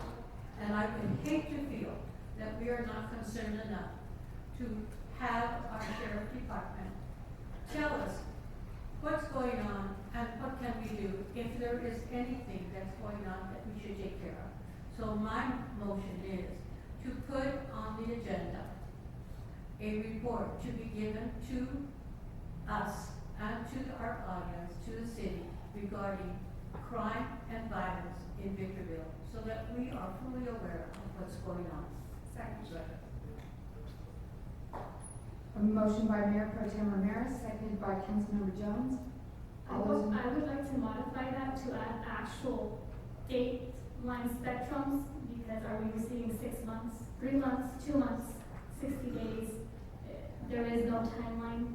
I would like a timeline set. If you're looking for the last 2 years, the last 1.5 years, I would like that to be added, and I would leave it at your discretion.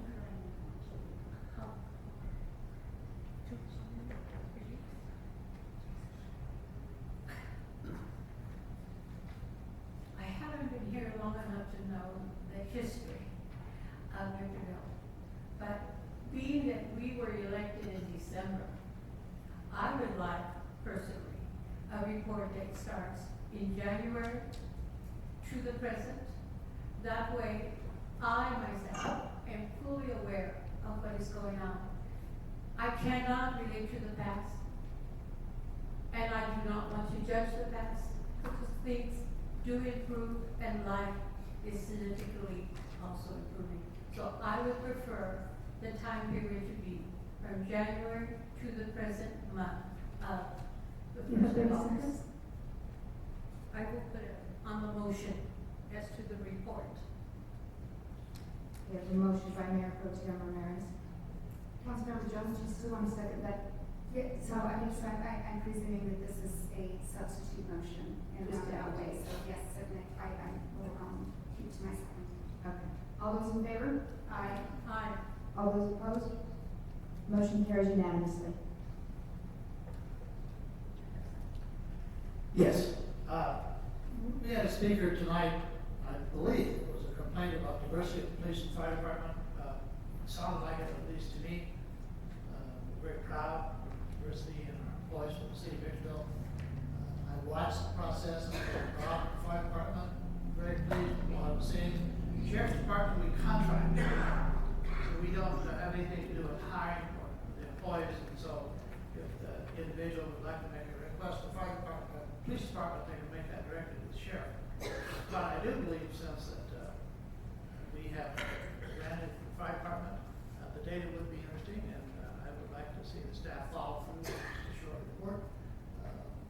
If that's possible, I'm pleased with what we have. I don't think we've violated any laws, but if somebody makes a complaint that there's no diversity, I think we should answer it. So if that's possible, I do not the agenda. Just a short report for public information. I would be happy to second, I just need to make sure that we can legally request that. You can request it, we'll look into it, to see if there's a problem, if there's a problem, you will not get a report, if there's no problem, you will get a report. Okay, That's fair. that's fine. I have a motion by Councilmember Cox, seconded by Councilmember Jones. All those in favor? Aye. All those opposed? Motion carries unanimously. Yes, I've requested this in the past, community has also stated the same thing. Camcorders on our police force is very necessary, not only for public safety, but to bring back the community's trust in this community. There was a pilot program for the city of Apple Valley and Highland by the county that was done, we never heard if it was actually implemented. But for the city of Victorville, we do not have any police officers with any camcorders. And so I would highly recommend for at least 2 other council members to support the actual implementation of camcorders on Victorville Police that we contract in the city. Mind you, it's been voted down before. Is there a second? I will say this, I understand the motion. Do you want the camcorders, or do you just want to report on the camcorders? No, it's actually to implement camcorders on police officers. So we'll be looking at that in the future consistently.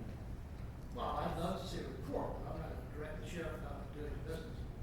That's what you're direct. Well, as a council member, we have the power of 3. You always tell me to count to 3. And when 3 people say something, it happens because we do contract with the sheriff's department. The next one is similar to what Cox had responded to for his first one, but not quite. We do need a diversification of our police force, particularly here in the city of Victorville, to reflect our community diversification, to bypass the seniority rules, and to have more bilingual and a diverse workforce. I've gone on with police and encountered police not able to communicate a lick, anything other than English, with a Spanish speaker, and I was able to interpret at that moment. How many other situations with any other diversities do we have that same problem? Now, I can expect a lot, so that is my motion to be able to bring that in. Is that the first one or the second one? This is the second one. Oh, you got, but we, okay. Is there a second? There being no second, the motion dies. And then the next one, to contextualize what I'm requesting, is unfortunately the arrest of a resident trying to provide information to assist officers in arrest has been perceived and shown as not welcomed. However, in my discussions with Captain Messenger, I was assured that the community input was always welcomed and necessary and not frowned upon. If this is the case that our residents offer information and feel repressed when what are we doing to change that perspective? And I would like to have this as a discussion and possible action. As a matter to demystify any variables that have stymied this perception. If we're having individuals that are arrested when they're providing information, I think we can have information from the captain or what we're doing for their training, anything of that nature to make sure that we're assuring our residents that we need the full cooperation. Is there a second? There being no second, the motion dies.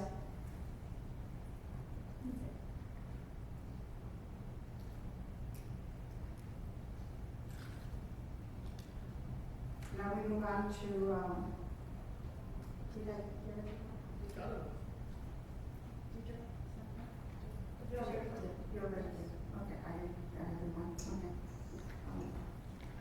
Now we move on to E4, and this is reports from council members, and I have Ms. Gomez first. 3 minutes. Go ahead and give you 15 seconds to gather what I'm I'm calling on you for 3 minutes. Well, I'm asking you for 15 seconds because I need to find my place. Well, no, I'm asking you to start, please. I'll start when I find my place. Well, the time starts now. So today's meeting was at 4 o'clock. Most of you had no clue and wouldn't have known based on our patterns. They're usually at 5 o'clock. hope to say that our executive administration brings that recommendation and the council goes ahead and adopts it so that you have at least 2 weeks. If you watch within 2 weeks the council meeting, you would know to be here at 4. However, I've had many complaints that lack the accountability of how we are able to know this. 4 o'clock, 5 o'clock. We didn't have any description as council, but city administration looks like they did. So if you didn't read your agenda, you're probably not here. If you think it's at 5 o'clock, you were here. And if you're coming in at 6, you've missed a couple of things. Also, I would like for this council to consider the agendas being published. I get mine's paper, hard copies. A lot of you get them online, and I was told by several individuals that the online version says that our closed session starts at 4, and the following convening as soon as our 4 o'clock closed meeting comes, which leaves it up to interpretation if we're going to start to be finished at 4:30, at 4:35, at 4:50. But our actual hard copy says it starts at 5. So when considering mirroring the hard copies, make sure it mirrors also the one online. That's what I was told today. And I'm hoping that staff is able to make that clarification as pinpoint as possible so that it's not reinterpreted differently. It looks like the city council can place anything on the agenda in closed session by calling it a potential litigation. Pay attention to the key terms that you use strategically as moves by our city council, meaning our city attorney. I don't have a letter stating that the county has claimed litigation, so can we just call it? I don't think so. There's nothing that says that we have potential litigation, and still nobody mentioned it here. So we're just putting stuff up the gun how I don't think we have the power to do that. That's a way to manipulate our agendas. Ahora la Junta ya comenzó y usualmente estamos aquí a las 5, votamos y de repente estamos viendo que el horario de las 4 ha cambiado a las 5. Si usted está aquí, denos una disculpa porque a veces son estrategias para que usted que está escuchando no sea parte del programa. Estamos tratando de cambiar eso. Solamente hablando el idioma es como comenzamos. Por eso, como concejal de la ciudad de Victorville, yo, Blanca Gómez, tomo la iniciativa a hablar el idioma. Aunque la gente que no lo entienda se enoje o se ponga disgustado de lo que estoy haciendo. A todos los que están aquí de habla hispana, quiero que sepan que estamos juntos, unidos, abogando por tanta traducción, el conteo del censo y muchos más derechos que seguiremos. Thank you.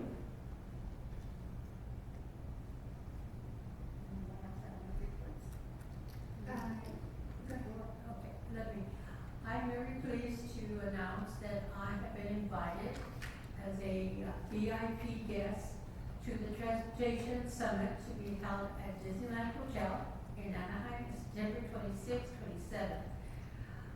For information, I am your regional council, District 65 rep, and I represent the entire high desert cities for you in Los Angeles every first Thursday for the Southern California Association of Governments.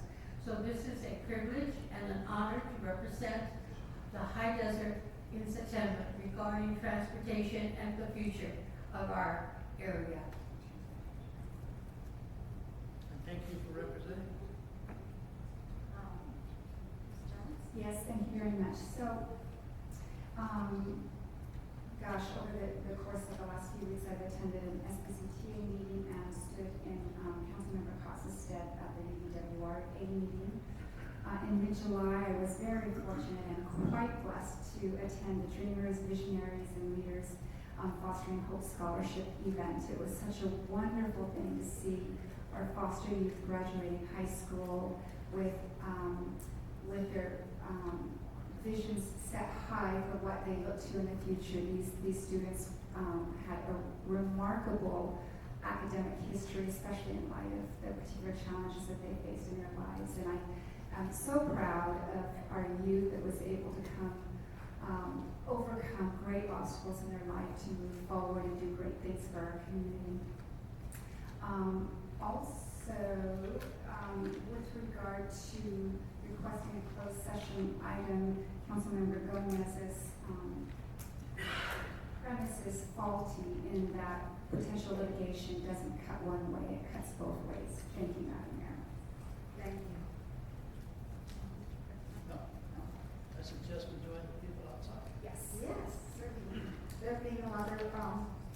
business before the council. This meeting is adjourned, so let's please join